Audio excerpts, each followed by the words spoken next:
What up, sports fans and fellow foodies? I'm Julie, and welcome to my kitchen, where each week I talk sports while whipping up culinary treats. Today we are celebrating Team USA. The Olympics have wrapped up, and the Olympians from the United States of America come away with a record 12 gold medals, record for the US. 12 gold medals. They finish in second overall medal count behind Norway and ahead of Italy. And it ended on one heck of a thrilling note. So you had the women's hockey team a few days ago beating Canada 2-1 in overtime to win the gold. Okay, a little symmetry here, some parallels.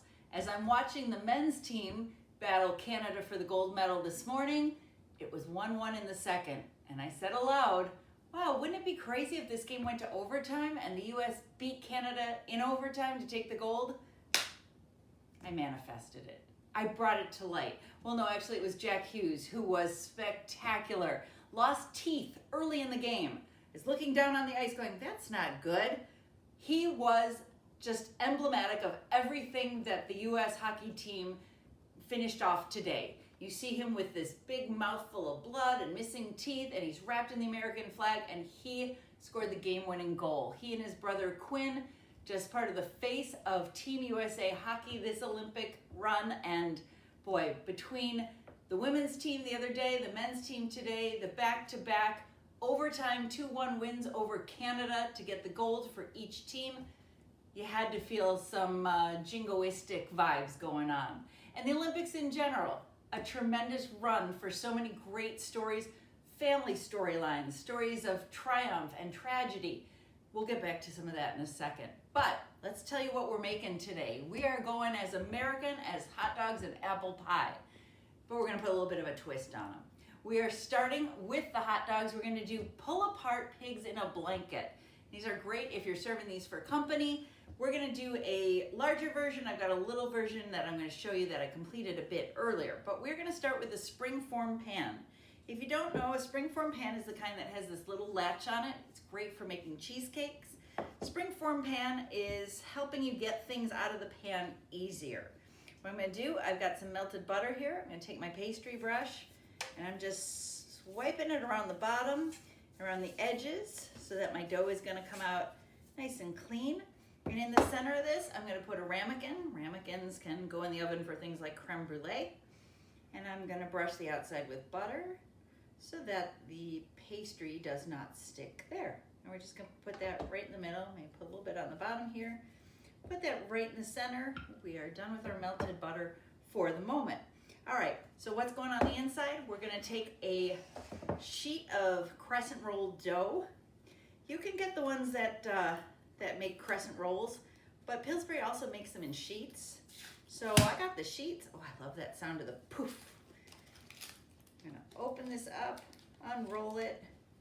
And so I'm gonna use one package of my crescent roll dough, and I'm gonna use one package of the little mini hot dogs. I am using some Smokies, some all beef Smokies. It's a little sticky here, a little tough to work apart, but we'll get it. All right, so once we have this all stretched out, I'm just gonna smooth it together. Let's go this way. This is what happens when you've had it out on the countertop for a few minutes. A little on the sticky side. That's all right. We'll work it with our fingers to get a nice sheet of dough here. And then I'm gonna use my fondant cutter, which you guys have seen me use before, to cut some strips here. And of course you can use a pizza cutter, you can use a knife, whatever you've got handy. So I'm squishing this back into the rectangle that it was intended to be when the Pillsbury Doughboy put it in the package. All right, got it stretched out here. You can see I've got my rectangle of dough. I've got my little mini hot dogs ready to go.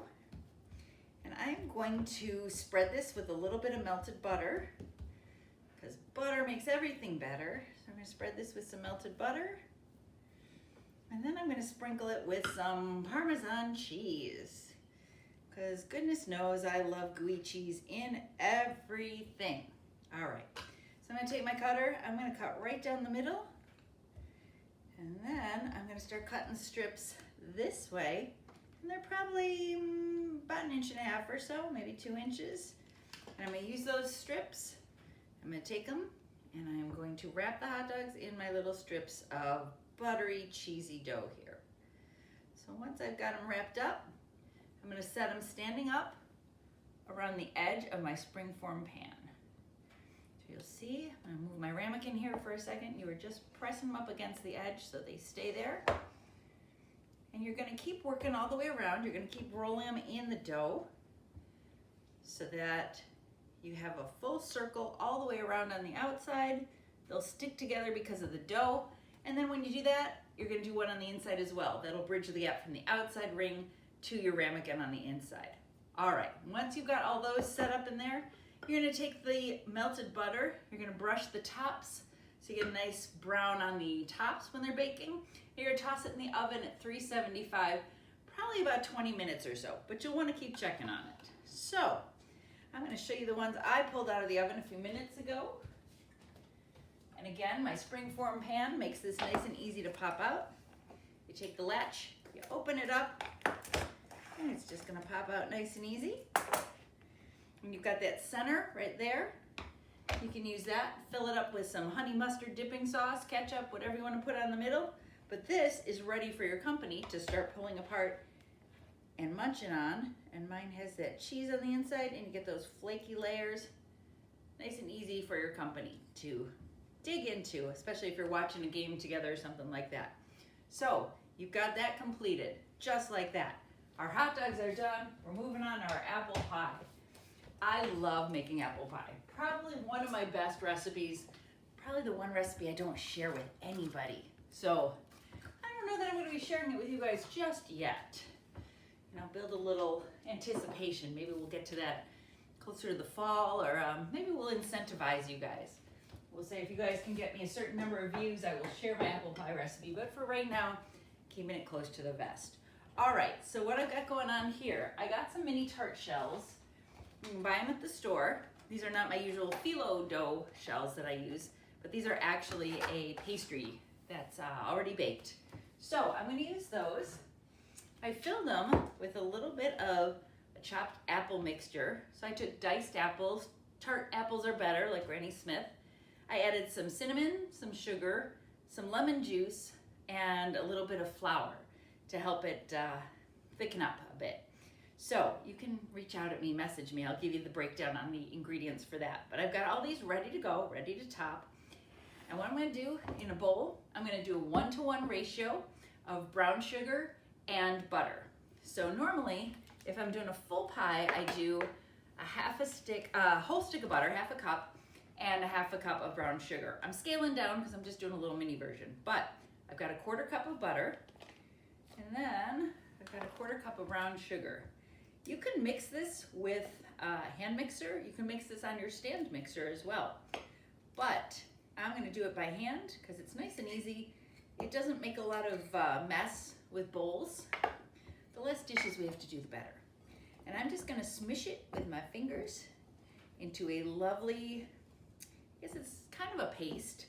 I'm gonna get nice and messy. But like I said, I like to do it this way because it just saves so many steps. I used to, when I first started making this recipe, I used to cream the butter and sugar together with the mixer, and then I would cut in the flour with a pastry cutter. You don't need to do all that.